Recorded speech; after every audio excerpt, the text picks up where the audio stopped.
Halo sobat nih, Megas lagi Magic Emperor, langsung aja kita gaskun. Mereview sedikit dari part sebelumnya setelah terjadi kesalahpahaman antara Zhaofan dan juga Shuang. Ditambah ketika Zhaofan terpergoki oleh Yunhai sedang berdua-duaan dengan Ciwi Vugil. Waduh, membuat Yunhai memutuskan untuk menunda acara pesta ulang tahun Zhaofan. Namun di sini Yunxiang yang tidak terima acara itu harus ditunda. Ia pun menerobos masuk pintu yang telah ditutup oleh Yunhai. Dan ia juga berujar, jangan ganggu apanya, Zhaofan, apa yang sedang kau lakukan? Namun begitu ia membuka pintu itu, ia pun sungguh sangat syok melihat ada seorang gadis yang sebagian tubuhnya ditutupi oleh kain. Dan itu juga membuat Yunxiang ia berujar, siapa dia? Dari mana dia berasal? Tapi di sini untuk Zhaofan sendiri, ia mencoba untuk bersikap tenang walaupun dirinya sudah kegap sedang berdua-duaan. Yang membuatnya berujar, untuk saat ini bisakah kalian semua keluar dulu? Tapi kampretnya di sini salah seorang iblis kampret, ia pun masuk dan berujar, bagaimana mungkin kami keluar? Ini adalah hal yang sangat berkualitas, menangkap basah pelayan Zhao yang sedang berbuat mesum. Tentunya ini akan menjadi kenangan yang sangat indah. Bam! Iblis itu pun digampar oleh saudaranya sendiri yang berujar, kampret, tata kebasa apanya?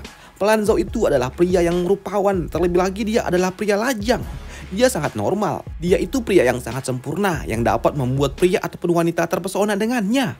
Ya, di sini dua kampret ini malah membuat suasana menjadi tambah kacau.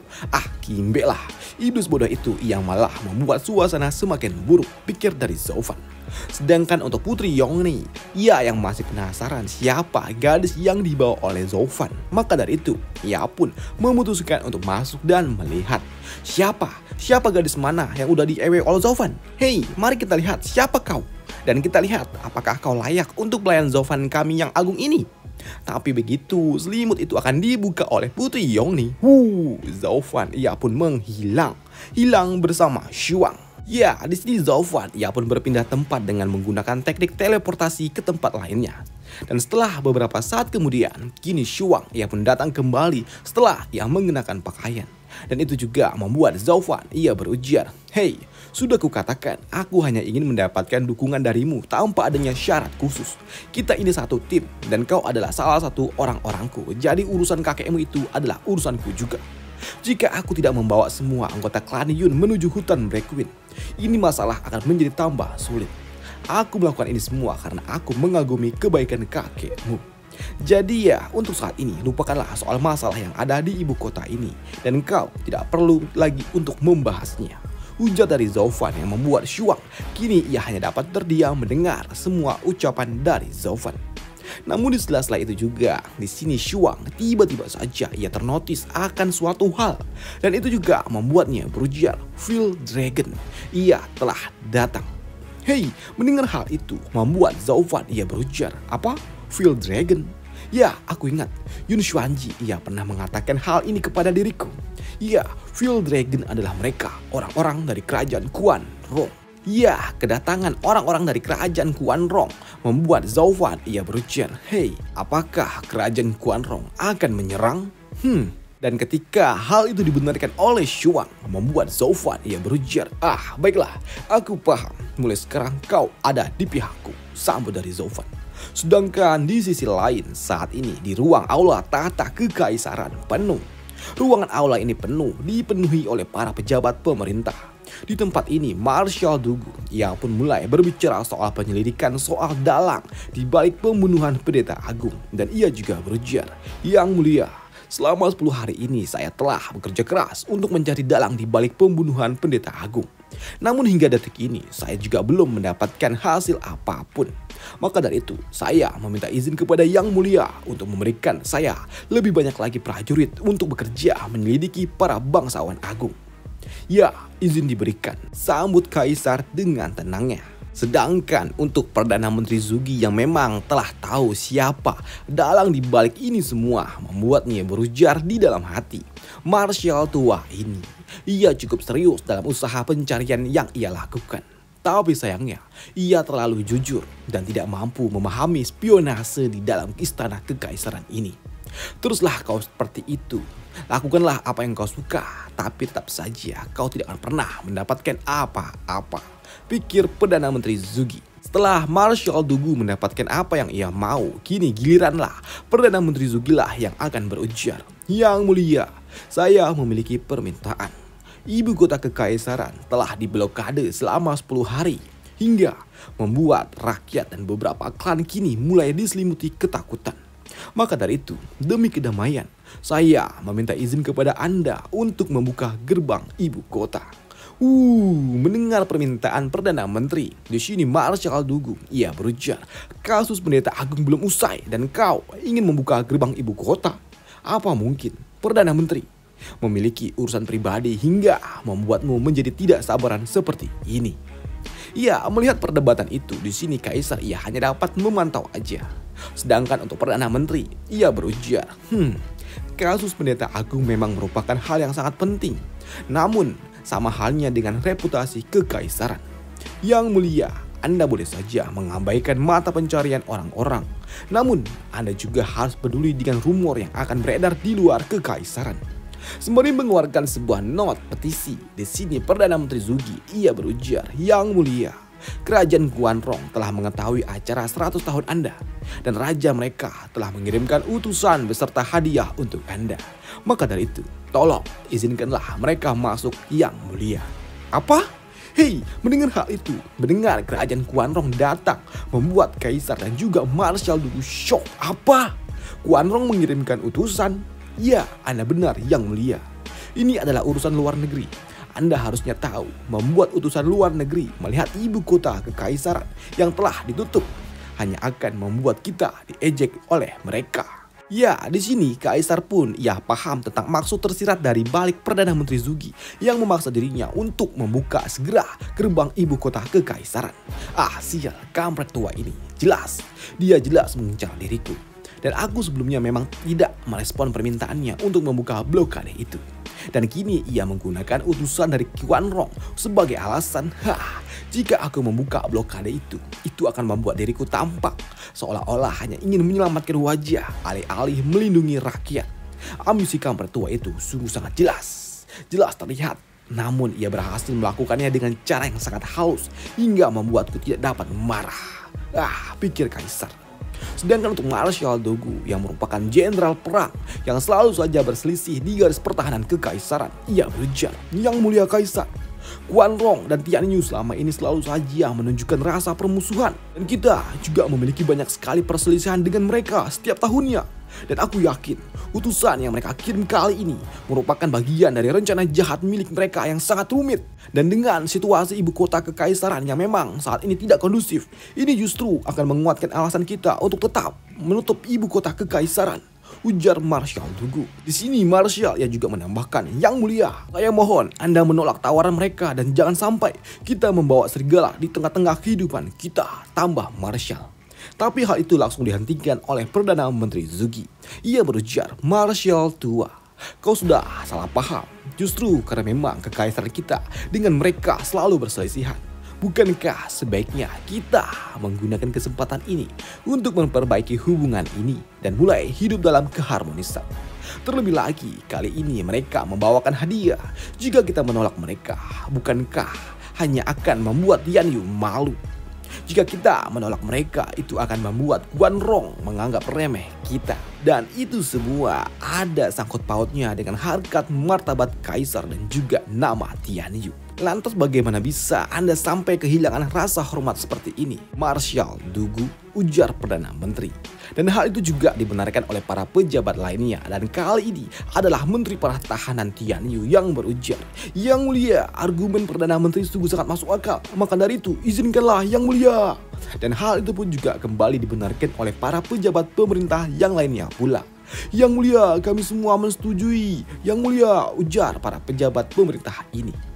Dan hal itu juga membuat Kaisar sungguh sangat murka dan ia menganggap kalau semua orang-orang ini adalah pengkhianat, khususnya Perdana Menteri Zugi. Ya, melihat hal ini, melihat para pejabat pemerintah yang sebelumnya loyal terhadap Kaisar kini malah mendukung Perdana Menteri Zugi, membuat Marshal Dugu ia sungguh sangat shock. Apa? Apa-apaan pejabat ini? Mereka, para pejabat ini yang dulunya loyal terhadap kaisar dan kini mereka malah mendukung Perdana Menteri. Ini tidak dapat dibiarkan. Para pejabat sipil maupun militer, mereka semua mulai mendukung Perdana Menteri. Ini akan membuat dukungan terhadap kaisar hanya tinggal sedikit saja. Sial, pikir Marshal Dooku. Sedangkan untuk Perdana Menteri, setelah ia mendapatkan dukungan yang cukup kuat, ia berujar, "Yang mulia, masalah ini sangatlah penting bagi kekaisaran. Kami, rakyat yang setia terhadap kekaisaran, meminta Anda, Yang Mulia Kaisar, untuk membuat keputusan yang sigap bahwa saya diizinkan untuk menyambut Kaisar Quanrong sesegera mungkin." Namun mendapatkan permintaan yang seperti itu membuat Kaisar ia sungguh sangat murka dan ia berujar, "Perdana Menteri Zugi, kenapa kau terburu-buru seperti ini? Kenapa kau begitu peduli dengan orang-orang Quanrong?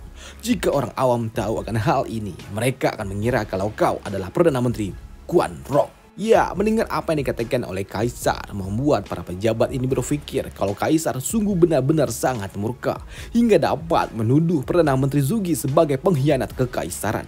Apakah Kaisar semarah itu hingga ia tidak dapat menahan emosinya? Pikir para pejabat.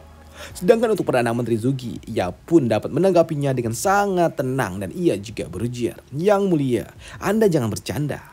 Saya bekerja untuk Tianyu. Saya bekerja dengan sebaik-baiknya demi kepentingan Tianyu.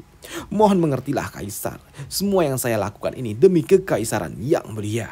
Mendapatkan dan juga mendengar apa yang dikatakan oleh Perdana Menteri membuat Kaisar ia hanya dapat berujar, "Ya, tentu saja aku memahami kerja keras Perdana Menteri kita. Baiklah, dengan petisi dari para menteri akan kuizinkan utusan Qianrong untuk memasuki Tianyu. Dan penutupan ibu kota resmi akan dicabut dan kasus pendeta agung akan ditunda hingga acara peringatan 100 tahun diadakan," ujar Kaisar dengan kesalnya. Sedangkan di dalam hati, dasar pengkhianat, ujar Kaisar. Sedangkan di sisi lain, saat ini Zhao Fan dan juga Shuang, mereka pun pergi menuju menara milik keluarga Yun. Di tempat ini mereka pun pergi untuk mencari benda suci milik keluarga Yun, dan itu membuat Zhao Fan berujar, "Hei, jadi ini pustaka milik keluarga Yun, senjata spiritual tingkat 8. Alat penghubung surga." Ya, hal itu pun dibenarkan oleh Shuang yang berujar, "Ya, dengan menggunakan alat ini kita dapat berkomunikasi dengan surga dan mengetahui tentang apa yang sedang terjadi di dunia ini. Pelayan Zhao, saat aku mengamati bintang semalam, aku dapat melihat Will Dragon memusatkan perhatiannya ke tempat ini. Namun itu hanyalah sebuah gambaran kasarnya saja. Namun dengan menggunakan alat penghubung surga ini, aku dapat melihat fokus utama dengan tepat dan melihat bagaimana hal itu akan bersinggungan dengan takdir dari faksi lainnya. Baiklah, lakukanlah yang terbaik. Aku akan berjaga," ujar dari Zhao Fan. Namun mendengar Zhao Fan akan berjaga di kediaman keluarga Yun, membuat Shuang ia berujar, "Pelayan Zhao, sini kan kediaman keluarga Yunku. Meminta penjagaan seperti ini, ini terlihat seperti aku sedang ke tempat ini untuk mencuri barang milikku sendirilah." Iya, aku benar juga, sambut dari Zhao Fan.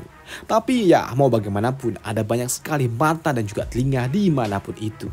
Tentu saja aku harus menghalanginya, sambut dari Zhao Fan.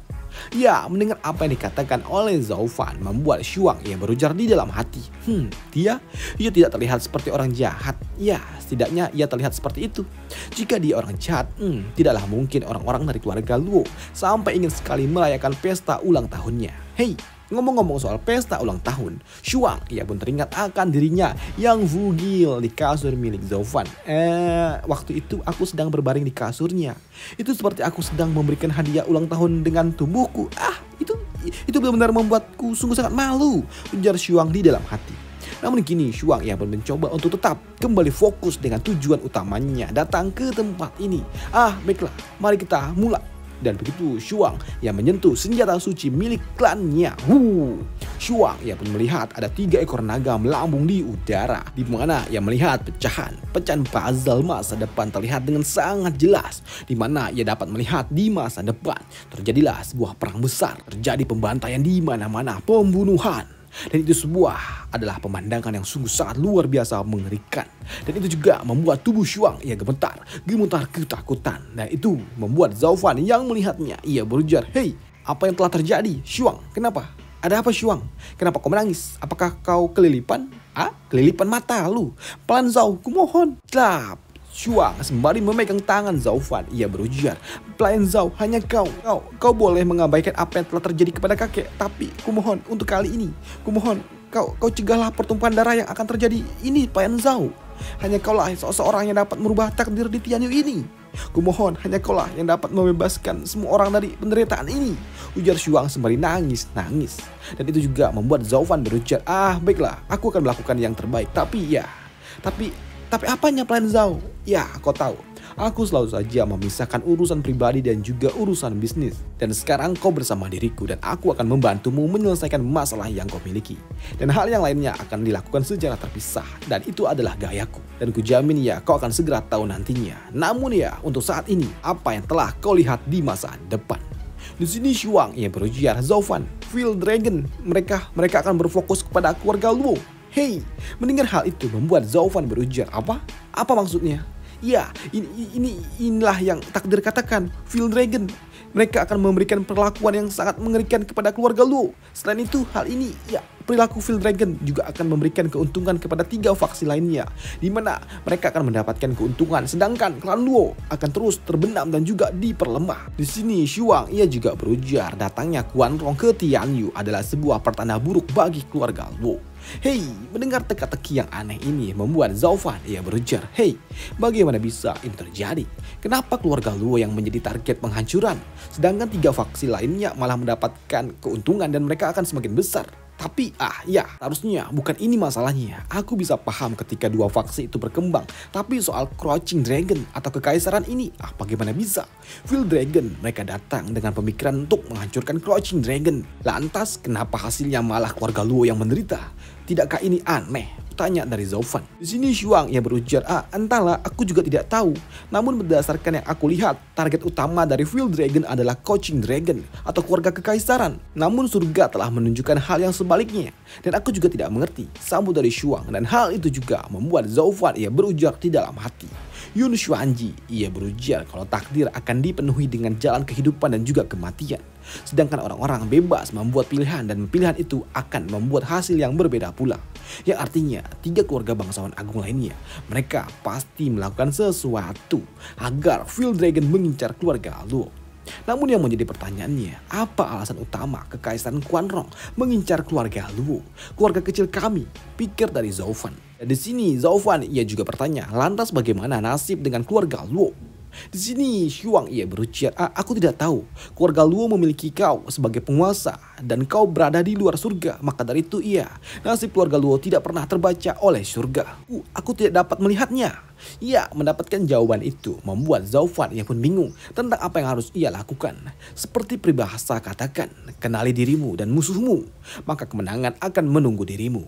Meskipun aku mengenal musuhku, tapi aku tidak mengetahui keadaan dari klanku sendiri. Ini akan membuat tindakan masa depan menjadi tidak pasti. Maka dari itu, prioritas utamaku saat ini adalah untuk mencari tahu apa aktivitas dari 3 keluarga bangsawan itu, pikir dari Zhao Fan. Dan selesailah alur cerita dari Magic Emperor minggu ini, dan sampai jumpa di part selanjutnya minggu depan. Ya nanti, tapi ya masih jauh sih. Tianyu akan perang dengan Quan Rong dan Marshal Dugu bakal mati. Dan sampai jumpa, bye.